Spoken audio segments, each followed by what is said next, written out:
Hello and thank you for joining us. You're watching Inside Out. My name is Yvonne Mukandani. Now on the program today we are looking at the mushrooming of unlicensed medicines in Zimbabwe. I'm sure you agree with me that if you're walking around the streets of Harare or maybe Kadoma or wherever it is that you stay, you'll see people selling medicines that supposedly cure backaches.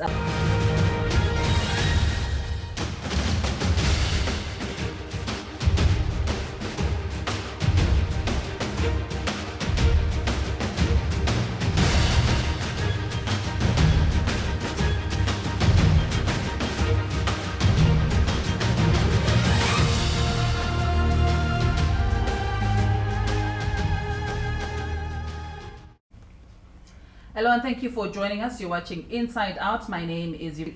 We have Mrs. Caroline Dandira Samatanga. She is the Chief Regulatory Officer, Licensing and Enforcement from the Medicines Control Authority of Zimbabwe. Caroline, thank you for joining us on Inside Out. Thank you for having us. We also have Netsai Risina Monzi. She's a clinical social worker and family therapist. Welcome, Netsai. Thank you so much, Yvonne. How are you doing? I'm doing great, thank you. Good to know. We also have Dr. Sydney Mukonoe Shuro, who is a general practitioner. Doc, welcome.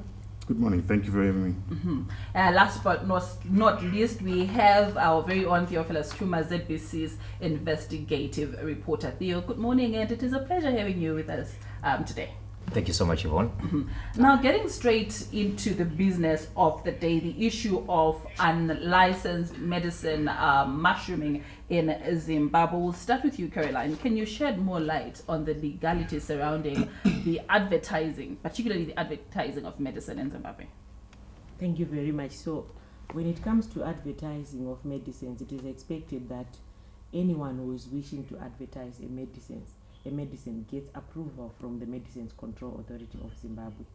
In our legislation, the Medicines and Allied Substances Control Act, it provides for sections that prohibit the advertisement of medicines without approval. So we expect that if you have an idea, you want to tell the public about a particular medicine, bring it to MCAZ. We will assess and see if it's necessary or it's appropriate to tell the public in that manner. So that is what the law is expecting. Okay, Theo, we've heard the legal side to it. Now, I want to understand from you, maybe in your line of work, you've come across a number of cases. Do you have any idea who is manufacturing these medicines that we're talking about today? All right, thank you, Yvonne. Like you rightly stated, it's some kind of a worry that's happening along the streets of Harare. Not only Harare, but across every city in the country where we have illegal chemicals that are purportedly used to lighten skin. And these chemicals or substances or creams, so to speak, are mainly coming from across the borders. And these are manufactured by companies that are operating beyond the country's borders and smuggled into the country. So they are somehow illegal because they are not coming through the formal channels. If you just go through the streets of Harare, we did some undercover work along 5th Avenue in Harare. You have people that are openly selling these substances. And it's quite disheartening that most people are not even aware what they are exposing themselves to, because some of these drugs are really expired. So it becomes more of a challenge for the people that are the end users. But those that are selling are not worried a wink, because they are really after the dollar and they will sell anything. And even more worrying is that this is now even happening even within the salons, where people are getting injectables, and you'll see that people are getting green veins after getting those injections. So it's quite a big situation that we are facing it, and I think one that really desires authorities to act upon. Theo has brought up a number of issues that some of them that I'm going to bring to you, Caroline, but I want to hear from you, Netsai. What will be going on in someone's mind? Well, maybe if I decide, okay, I want to bleach my skin, I'm not happy with the way I look, so I want to look lighter. Someone may think, I think I'm too slim, I need to gain a bit of weight, and we have doctors that we have, but instead of consulting a registered general practitioner, you decide what will be going on in someone's mind? All right, thank you so much, Yvonne, for that question. So there are different motivations for people to be using these skin lightening creams and other kind of substances that people are using. Now you also realize that people are using substances to enlarge their bust, their hips, their bums, and to lighten their skin, among other body modifications. One of the reasons why people mostly use those, it starts from internal issues, psychological issues, internal struggles, for example. Okay. Someone can be having issues with themselves, maybe low self-confidence, lack of self-esteem, low self-efficacy, and things like that. So to then cover up for those deficiencies or perceived deficiencies that they think they have or that they feel they have, they may end up resorting to those. And outside of the psychological processes, it may also has to do with the social environment. For example, social pressures, social expectations. I think there is this popular belief, I don't know whether it's a misconception or a myth or it's reality, that most African men want women who are curvy and women who are very light complexioned. So if you do not fit into those categories, you may end up... You're looking at them. Yes, I'm looking at them because they're the ones who normally lead women into modifying themselves. So it's about the psychological issues and it's also about the social issues. Okay. So to then fit in and to then want to make yourself more attractive or fit into the social construction of beauty, you may then end up. So what are using some of the psychological issues that you're referring to? Okay, so when we're talking about psychological issues, it may have to do with cognition. We have different cognitive thinking errors and misconceptions that someone can just have. So when they have faulty cognition, thinking that probably this is not good when it's all right, that may also end up leading into that. And then we also have people who have got certain mental health disorders, which then lead into different kinds of or ways of thinking, which may lead into some of these behaviors. Now, Doc, have you had someone come to you and say, you know what, doctor, I feel like I'm too slim. I need to gain a little bit of weight. What should I do? I think I'm like this. What should I do? Have you encountered that in your line of work? Yes, more than I would need to. I would Really? like to. Okay. It's happening too frequently, Okay. and gets one wondering what has changed really, or what are the pressures. But a lot of women are trying to change the way their body looks, definitely to gain weight. And the advice we normally give, which Not is to lose weight. No. There's some who want to lose, but there's some who want to gain. Okay. There's some who feel they're too slim, Okay. not curvy enough. Okay. So they need to augment. All right. The advice we give, however, is that you go natural. Do it as naturally as you can, but people want quick results. Okay. So it's actually possible to embark on a natural. Yes, Oh. it is very possible. It's possible to lose weight. It's possible to gain weight. You just Lighten need your skin. no. Okay. We're talking about weight. So you want to do it naturally. The biggest challenge that happens with all these things that people are throwing around in the market is the side effects. Drugs are poisons. Drugs are dangerous. And drugs must be given in prescribed doses. Now people are just throwing stuff into their bodies, which hurts their kidneys, hurts their livers, and people don't actually realize how much of a health crisis they're creating for themselves. We are now hearing more and more young people getting sudden heart attacks, strokes in 30-year-olds, 35-year-olds, and people don't actually know where these things are coming from. They could be coming from a lot of these chemicals that people are ingesting. Okay.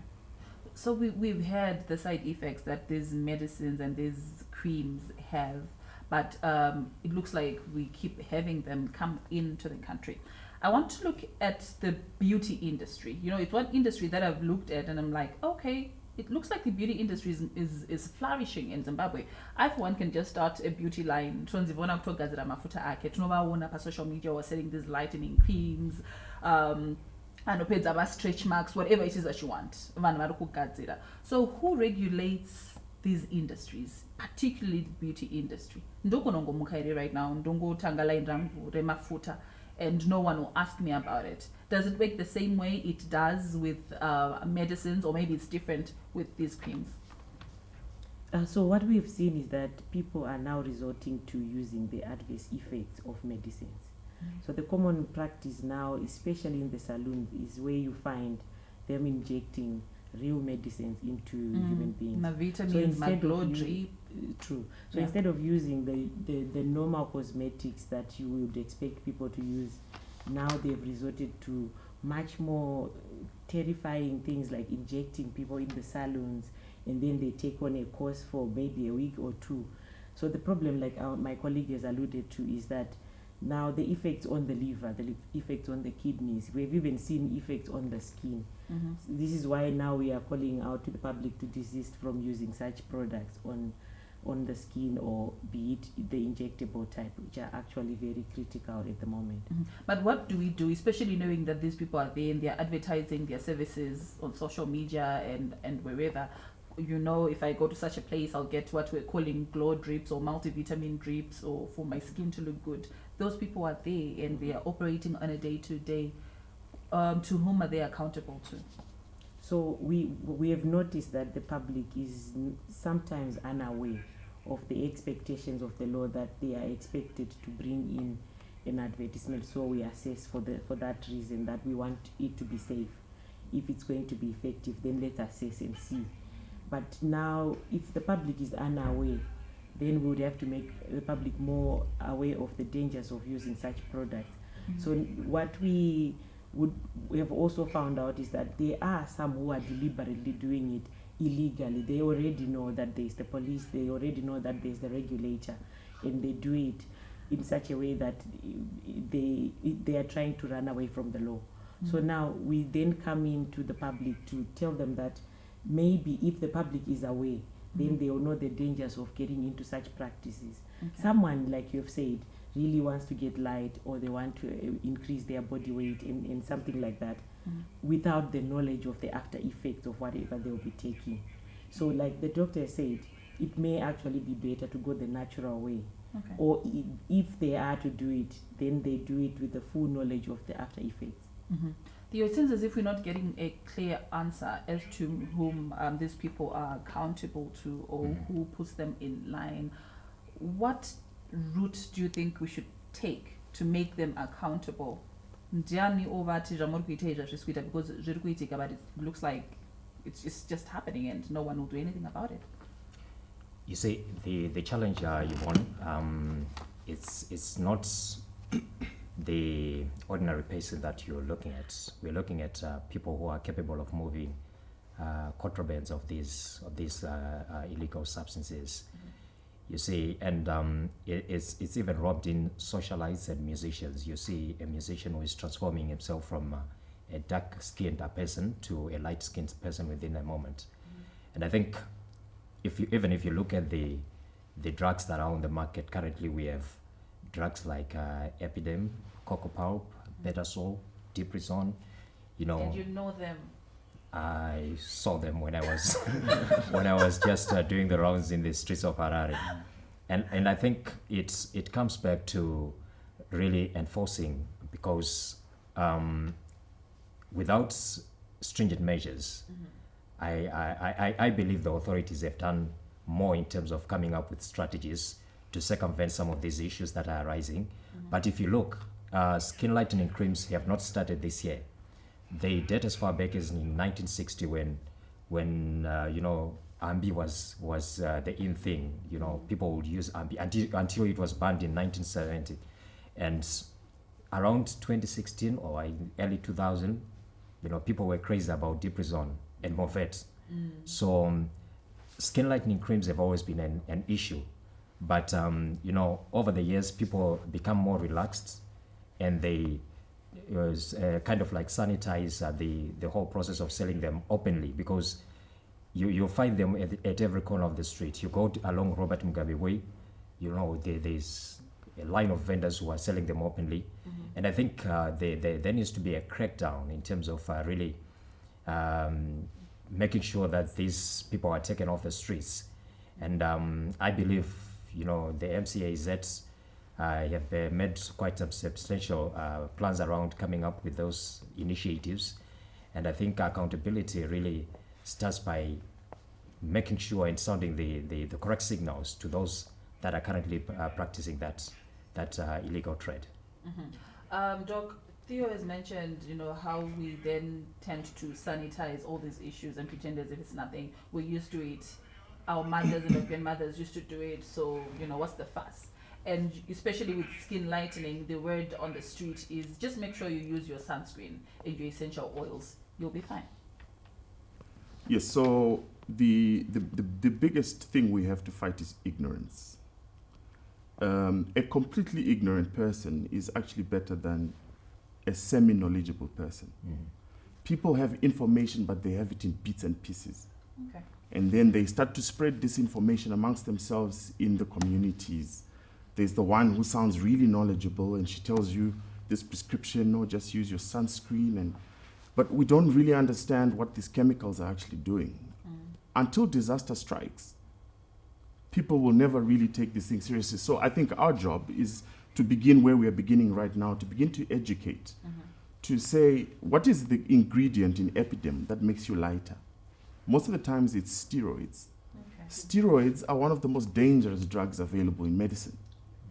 If you've ever been prescribed prednisolone, you would know that when you are going off the prednisolone, we taper it off. So if it's 4 tablets a day, it goes to 3 tablets a day and 2 tablets a day, because it has very deleterious effects on the body. It can kill. Okay. But people don't know this. There's skin cancers that develop because of steroids. There's compounds called hydroquinones, which are in these lightening creams, which are very carcinogenic, which actually cause cancers. Right. People don't know this. The drugs you're buying on the street, most people don't even read what's written on it. But with counterfeit drugs, they actually don't fully declare what's in it. So there's a lot of contaminants in there, there's a lot of chemicals in there that you actually don't know what you're taking. And then they result in conditions. We're beginning to see conditions coming in, hypertension coming in very young age. We're beginning to see strokes happening, like I said earlier, very young ages. So perhaps let's educate and continue to educate about what really is in these drugs. Before you put it in your mouth, understand what you're taking. Okay. I hear you. Now, another issue that we want to look at is the issue of sexual dysfunction. We've seen on our streets, even people from the ATR selling African herbs that are alleged to boost sexual performance. But before we even get into that, I want to find out how prevalent sexual clinics are in Zimbabwe, particularly looking at men's health. Whoever can answer that. They're not yet too prevalent. We've got a few that have come up, a few men's health clinics, but they're still fewer than they need to be. Okay. And this is also one of the biggest reasons why people go to 5th Avenue to buy sex-enhancing drugs. Because with men in particular, men are a special group of people. They don't show up at the doctors. Number one. Number two, anything related to sexual health, men are very embarrassed. So they're not going to come and talk to another man that things are not happening well. So what do they prefer to do rather is just Nicodemously sneak to the corner of the street and buy something that will make things work better. So embarrassment is one of the big issues. So we need to begin to address the men, to say, gentlemen, we're killing ourselves. We're killing ourselves because we're not coming to the conventional health system. Go see your family doctor. Have the discussion.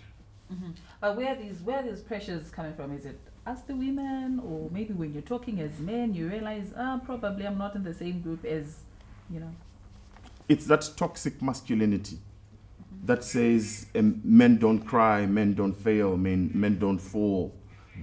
So this is where it's coming from, and I guess we need to address the boy child, maybe begin the conversations in school to say it's okay to seek for help. It's okay to say things are not working. And of course, speak to the ladies and say, do not make it hard for the man to be vulnerable.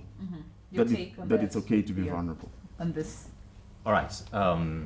So it's quite interesting that men will go, as the doctor said, Nicodemously to access these sexual enhancers. Yvonne, it's not a small issue. If you go to one of the popular streets, even these guys are doing it openly. They will come with a small tablet which they call the blue diamonds. I'm not sure how many times you have to drink it for you to be optimum in terms of your performance, because if you get it today, you go on the streets tomorrow, and I believe the health complications are insurmountable, because you know, if you are taking those blue diamonds now and again, obviously the complications will be even greater. But it's happening. It's if you go on the streets, I was in Bari recently, and you know, these sex enhancers are now even being sold by people who are not even knowledgeable about what they are selling. You know, it's the irony of it is that it's one of these guys who is selling the pill to you, who appears to be knowledgeable, but you are getting the pill from someone who is not even, you know, aware of how the drug is used, and probably they will never use it in the future. Just like the skin lightening creams, you have a dark-skinned woman who is selling the lightening creams to another woman, telling them that you are going to get, you know, a light skin. But why don't you just use it yourself? If you are confident about your product. But that's the irony of it, you know. Okay. You're watching Inside Out on ZBC. Thank you for joining us today. We're looking at the issue of unlicensed medicines that have seemingly mushroomed in the country. Where are these coming from, and what are the medical implications that come with using these medicines? If you're joining us on our ZBC Facebook page, ZBC News Online, thank you. Feel free to interact with us. Your views and comments are welcome. We're talking about men's health, particularly issues to do with sexual enhancement. And Theophilus Chuma raised a number of issues. Even the doctor raised a number of issues. Why men are now using these drugs. Some of the reasons being pressure, maybe from women, or just feeling inadequate as an individual. Now, I want to hear from you, Netsai. I know earlier on we mentioned some of these psychological pressures that people may be going through, but let's look at men and their health-seeking behaviors, and now what we're talking about now. What do you have to say about it, particularly as a clinical social worker? All right. So as a clinical social worker, one thing that I've also observed is that when we look at men's health-seeking behaviors, it's very different from women. Women, whenever they feel a certain, you know, discomfort or ailment, they quickly, you know, seek help, they talk about it, or they go to the doctor. But when it comes to men, it's totally different. Men do not want to talk about it. They don't want to open up. Why? Because most men generally, because of socialization issues and because, again, of cognitive issues, ego issues, they don't want to speak out or speak up about things that affect them. So you realize that men normally keep quiet about things. So even when they are thinking certain things or they are feeling a certain way, they do not talk about it. In the moment that they then talk about it, it may be too late. You know, it may be too late. Or when they talk about it earlier, they feel very uncomfortable about being vulnerable. So I think we need to correct it from the roots. So what we are now seeing is just a symptom, you know, of something that is bigger. And I would like to talk about the issue of socialization, to say, as social workers, what we would want to advise society is to say, we need to change from the way that we socialize people from the beginning. You know, when the mother and the father have got children in the family, be it a girl child and a boy child, the way that they raise them is very important. So when we are raising our children, let's raise them in a very proper way, and let's also try to break away from these ways of raising children, which then breeds issues like toxic masculinity that we were talking about earlier on. So we need to teach the boy child while they are growing up that it is okay not to be okay. It is okay to be vulnerable even as a boy child. And it is okay as a boy child to be in touch with your emotions and to speak out about issues that affect you. And it is okay also for the boy child and for the man to seek help. So I practice as a family therapist and clinical social worker, also in private practice. But I want to tell you that the number of clients that I have is in my in the therapy clinic, it's mostly women than men. Men, when they come, it's maybe because it is now a crisis situation. So this applies as well to these issues that we are discussing. So it starts from the socialization. Let's try to socialize our boy children and our men better. And to men, I would say, yes, we have been affected by how we were raised up, how we were socialized. But what we believe in the social sciences is what is learned can also be unlearned. So it's high time we start unlearning, you know, these ways of thinking. But and let's say these someone behaviors. is asking right now. This person is saying, but even if that's your line of work, Yes. and other people that you work with, maybe there's someone by the front desk, there's someone by the gate, and then there's you. This person is saying, when I'm just walking by the road, no one knows that this is a problem that I have. But the moment that I come to you, it's like I've exposed myself. About 3, 4, 5 people now know that this is what I'm going through. All right. The next time I come back, how will I face you? Even if when I leave, what guarantee do I have that you guys probably won't laugh at me and won't talk about my problem to other people? All right, thank you so much for raising that. Maybe what I would want to also explain to people is that health professionals, we are very professional people. As health professionals, we are professional, one, and two, our professions are all regulated by professional ethics. So we have our ethics and values within our professions. So in medicine, in clinical social work, in psychology, in family therapy, in all these professions, we've got ethics that govern us, and some of them include the issue of privacy and confidentiality. So whatever issues that they come with to us therapists, to the doctors, these are issues that they are guaranteed to say, we will not expose them. We are not going to mention who they are. We're not going to be mentioning their issues.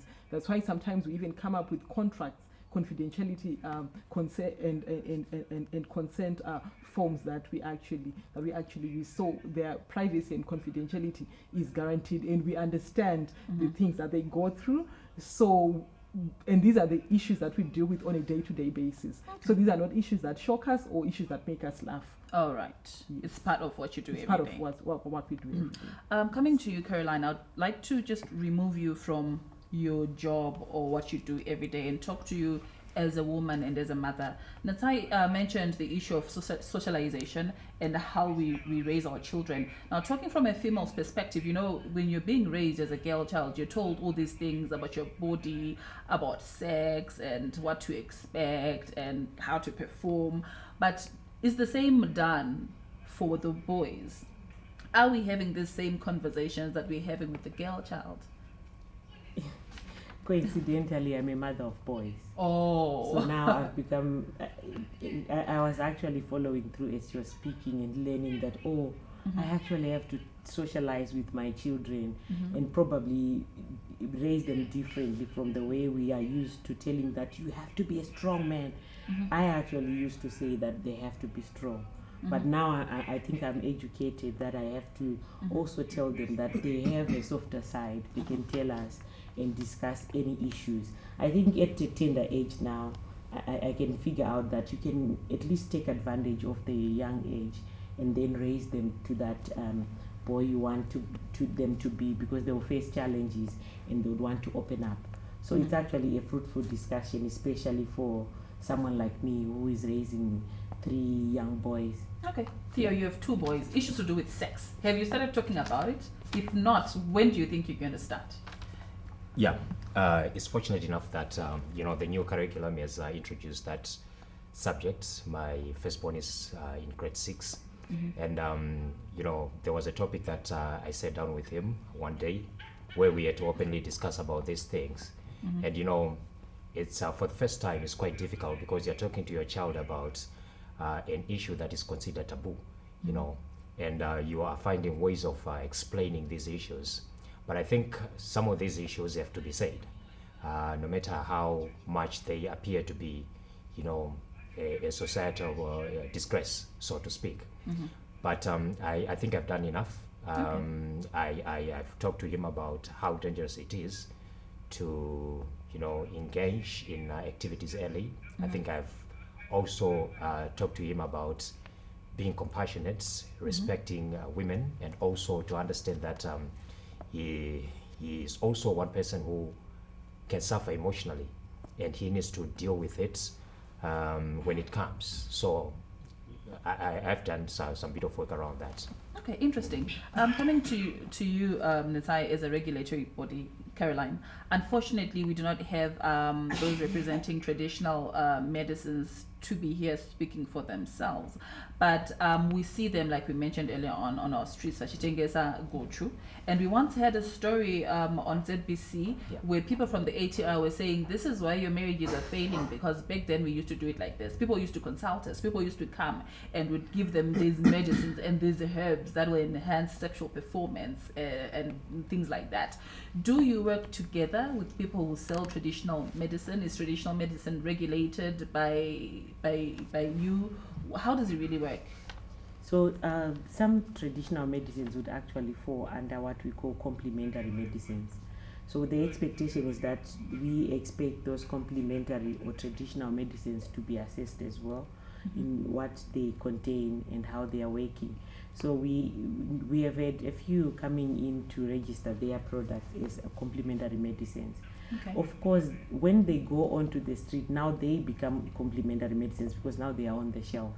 Okay. But if you go to a practitioner and you have a one-on-one discussion with your traditional healer, then that's where the law can give them an exemption. But otherwise, on the streets, like you mentioned, we expect that if they are claiming that this product is doing so and so, then let's assess it a little bit and see what we call efficacy. Is it really doing what you are saying it's doing? Mhm. So that's where we expect those products to be registered as well. So we actually have a list of quite a number of products on our website with the list of products that have been registered as complementary medicines, part of which have some traditional medicines. So we expect them to go through this, not more the rigorous process as our conventional medicines, but some form of assessment that would have to be done by the regulator to ensure that the products are safe and they are also effective. All right, Doc, still on that note, let's look at the issue of enlargement, when it comes to men, looking at these medicines that we're talking about. Is there anything like that? And does it work? Thank you for your question. But before I answer it, it's this really important piece of information I need to share. In one study, 70% of men who were suffering from erectile dysfunction had an underlying medical condition. Okay. We are trying to treat the symptoms and not actually treating the underlying cause. But because they're buying the solution from 5th Avenue and not talking to a doctor, they will not know that they actually have hypertension, which is very easy to treat, but if not treated, is the biggest known cause of sudden death. So you have men that are suffering from diabetes, hypertension, cardiovascular disease, hyperlipidemias, who don't know that they're suffering from these things. The only symptom available is the erectile dysfunction. So this is why we really encourage men to say, when you start experiencing erectile dysfunction, go and see your family doctor. The solution is not to treat the erectile dysfunction. Okay. The solution is to treat the underlying cause. 50% of the 70% I mentioned, the source is vasculogenic. That means something is going on in your veins and your arteries that is now affecting the normal functioning of the cardiovascular system. Okay. If you have a husband who gets a stroke at 42, you will begin to understand how serious this conversation actually is. He can't work for himself. Now he can't take care of his own family because of something he could have treated with a $3 cost of antihypertensive drugs. So come and see your doctor. Let's treat the BP. And here's another thing I want to say. You don't treat BPs by doing marathons. There's now a lot of marathons going on in the Yeah. city. Yeah. I have said to everyone doing marathons, if possible, put someone with a BP machine before people start. Okay. There's a lot of reports of people who just collapse and die during marathons. That's hypertension. Very easy to treat, but if you don't treat it, it can be very dangerous. On issues to do with enlargement, those things are mainly myths. They don't really, there's no pill that makes these things happen. There are certain pills, for example, in women, there are certain pills that have lots of estrogen in them. Estrogen does a lot of, it sort of collects water. So if you use these pills with estrogen, you sort of accumulate fluid, and then it looks like things are enlarging, but it's really just fluid. So we don't recommend them. We could then go into describing that the natural state that you have is actually adequate. There is no need for enlarging anything. However, the people that that tend to be heard more. So professionals like myself are not heard as much, and perhaps we need to start speaking up, and not allowing some guy sitting somewhere, telling guys this is what you need. It's not what you need. You don't need that. Do you agree with that? Do you agree that someone can actually feel enough and adequate? Yes, so I would want just to comment on what the doctor has said. When we are now trying to say I'm going to take Guchu so that I enhance my sexual functioning, or I enlarge my whatever, I think we are just treating the symptom, like he rightly said, because there are root causes to that. So they can be biological, like the examples that he gave, and they can also be psychological. So when someone suffers from some mental health disorders, for example, when they have mental health issues like anxiety, like stress, like depression, these things also affect, sexual functionality. So when What someone about age? I really have someone in my ear who really wants to understand this. Maybe I'll come to you, Doc, because he's asking about the age component, because he's saying I cannot perform sexually as a 17-year-old if I'm 35 or 40, but I think that's something that you have to answer. Yes. All right. So I was speaking about mental health issues being underlying causes for sexual dysfunction. So that being the case, it's something that we also don't really understand much in society. To say your state mentally and emotionally can also affect how you perform sexually. So it's also very important for men to normalize being in check and in touch with their emotional health and with their psychological health, because men tend to overlook their emotional health and their psychological health. They just say it's part of being a man, pressure and things like that. Yet it's that pressure that's leading to the sexual dysfunction. But they then don't address the source, which is depression, anxiety, or stress. They then go to the Gucci. So they need to address the that. source. And one way of addressing that is seeking help. They can visit their counselors, their family therapists, their psychologists, to get mental health treatment, so that also the erectile dysfunction, if it's related to mental health conditions or issues, it can then resolve. I'm very sorry, Theo and Caroline. It may seem as if this conversation is now just between Doc and Natai, but I'll come to you. No, I just thought about something now. When we're talking about sexual issues, when it comes to women, we have a lot of these herbs and a lot of these things that we're told to use if you want to be a sort of a virgin again, or if you want to perform well, if you want to increase your body temperature. These are things that are just being sold. Yeah. How does that work? Again, it's another topic we really need to dig deep into. We trust herbs more than conventional medicine for one reason or the other. Do you also know that we're one of the highest in terms of incidence of cervical cancer in the world? We have over 2,000 women dying from cancer of the cervix unnecessarily. A lot of these things that people use, a lot of these treatments, are actually carcinogenic. They actually cause cancers. And the average point at which cancer presents in this country is when it's already stage 3. The reason it's like that is because of all these delays and all these herbs that people keep using. I think we cannot overemphasize the importance of knowing what you are using, what you're putting into your body. These are chemicals and they're dangerous. And they're resulting in all these conditions that can easily be avoided. So I think a conversation around that needs to happen, where people just need to understand that, for example, when you turn 30, your metabolism slows down. So most guys, start developing pot bellies. And unfortunately, in this part of the world, people start saying, "Yeah, wait, I'm married," because you have a pot belly. The lack of health or fitness of your body affects things like your sexual performance. You want to get better in that department? Well, get out of the bed and work out. Okay. Get fit. Eat right. You can solve these things naturally. And God was gracious in the sense that there is enough in food that if you know what to eat and eat the right quantities, you can actually boost your testosterone levels, you can boost your metabolism, and you can function as you want to function. There's no need to put chemicals. But Theo, from a social scientist perspective, people would say our ancestors used to use these things and they used to work. what's so special about us? You know, kanana sekuru vedu na nambia vedu, they used to take these African medicines and it used to work for them. What's so special about us? You know, I guess, you know, probably it all boils down to what our good doc is saying, that probably there wasn't any knowledge around what we were exposing or what they were exposing themselves to. You know, nowadays when we talk about using traditional herbs such as anabuchwadisi, you'll find that it's not just Kaguchu Kadiki who has that knowledge of what quantities to take. So it becomes more of a poisonous substance than a remedy.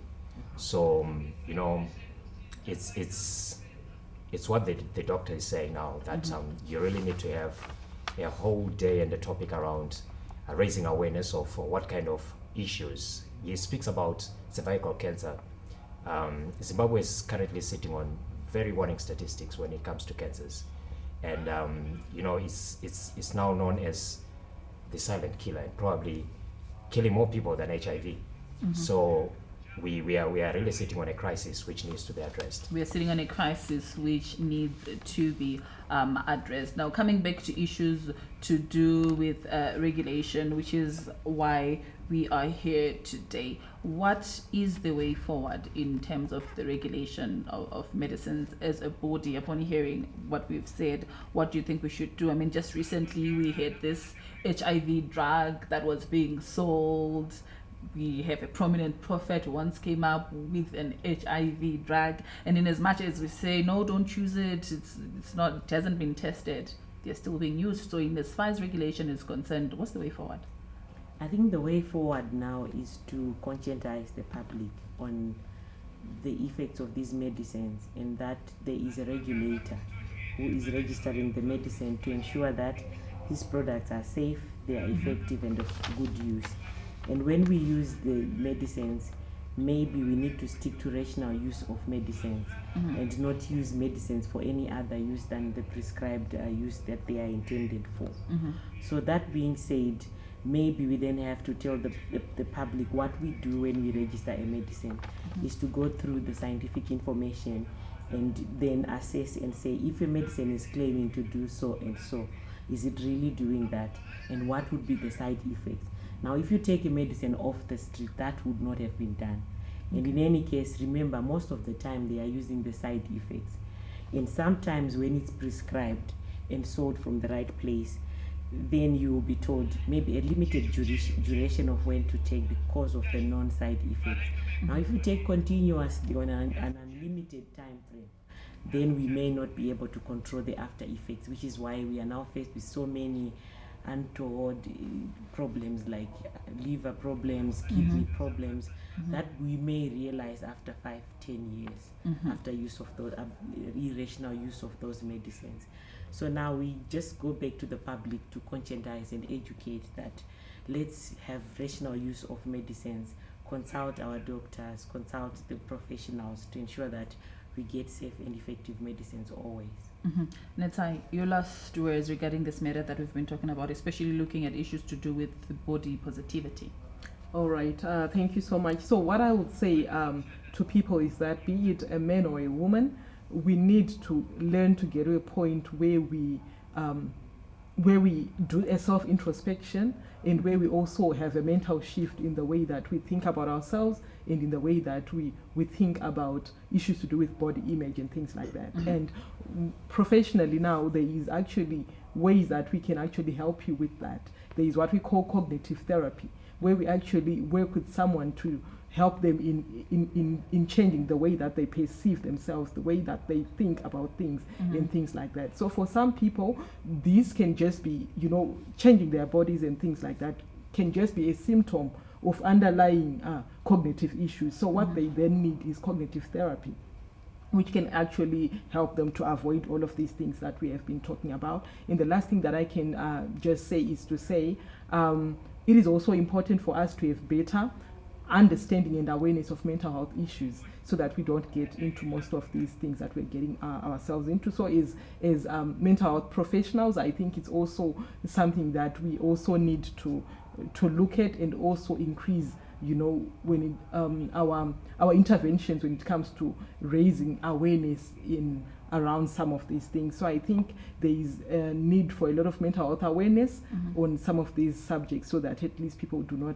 get into some of these things. And my last comment would be to say, another last one. It's okay to seek help if you need help. It's okay okay to seek help. It's okay not to be okay. But what is important is to seek help. All right, Theo, as we conclude, what I want to hear from you in your conclusion is maybe when you're talking to the people at home, you've probably experienced some of these environments that these drugs are being manufactured, and also maybe if you touch on that. And I also want to hear from you as a journalist. Do you feel that the relevant stakeholders are working with you in as much as you're putting your efforts to make these issues known? But do you think your efforts are coming to fruition? All right, thank you so much, Yvonne. When it comes to what the authorities are doing, I think they have done a lot, and I think more can still be done. I think one of the areas that needs to be looked into is to plug the loopholes that are visible at the country's ports of entry, because when you talk about these drugs, they are not moving in handbags, but they are coming in with large trucks as large consignments. So if they really address, the source of the problem, probably will no longer expose our dear mothers and sisters, because my heart bleeds when you just move around the streets of Harare. You'll see, two colored faces. The other is light, on top, and you look at the hands. They're different. So you have two person in one, and it's quite sad what is happening. I've even witnessed people who are developing, spores on their skin, and it's not reversible. So I think more can still be done when it comes to enforcement. Thank you. Doc? So much to say on this, but natural doesn't mean safe. Is the first thing I want to say. So a lot of these guys who sell these unproven sort of remedies like to use the word natural. Makes people feel safe. But something as simple as garlic. Garlic is a potent blood thinner. You take too much garlic, you could get a spontaneous bleed in your brain and die. That's scary. Yes, natural doesn't mean safe. So all these things that are found in nature, if you see God's wisdom, was these things would appear seasonally. You would only get mango between November and January or something like that, because the amounts you require for your body are so minute. But now people are taking these things all the year through. One of my patients was telling me that the ladies are now doing ginger shots. Yes. You don't need that much. Really? Look it up. Look up the chemical effects of ginger, the chemical effects of garlic in your body, and you actually understand that it is natural, yes, but natural doesn't mean safe. Okay. Number two, develop a relationship with a good family practitioner. There is over 3,000 GPs in this country. Let him be the first port of call. I had a patient who came in and says to me, I'm on treatment for prostate cancer. I'm taking some natural herbs. I said, but who gave you the diagnosis? He said, some doctor, some guy in the city. He's not a doctor. We looked at his prostate, did a scan, did a test. He has a perfect prostate. The sonographer actually said, this is one of the most perfect prostates I've ever seen. Okay. So who are these people going around dishing out diagnosis and dishing out the drugs? So as a medical community, we're very unhappy with that, because then he was now on taking these guchus of things that were now going to knock out his kidneys. So be careful who gives you a diagnosis, and be very wary of anyone who promises treatment, cure, or prevention, who says my drug will cure arthritis. Medicine is not that exact. No one can promise that. And when you see these before and after pictures, a lot of those are just pictures from the internet. They're not actually real. Be very careful. So we need to be careful. Thank you for having joined us on Inside Out today, where we're looking at the issue of unlicensed medicines. I'm sure you heard for yourselves. Netsai said, be happy with what and who you are, be content. From the medicines, control, make sure that whatever it is that you're using is regulated. And the doctor said you should have a general practitioner that you visit regularly. And of course, our very own Theophilus Juma, who's working with us to unearth some of these social ills in society to help us become better and make better choices when it comes to our health. Until we meet again, hopefully next week. Pleasant viewing.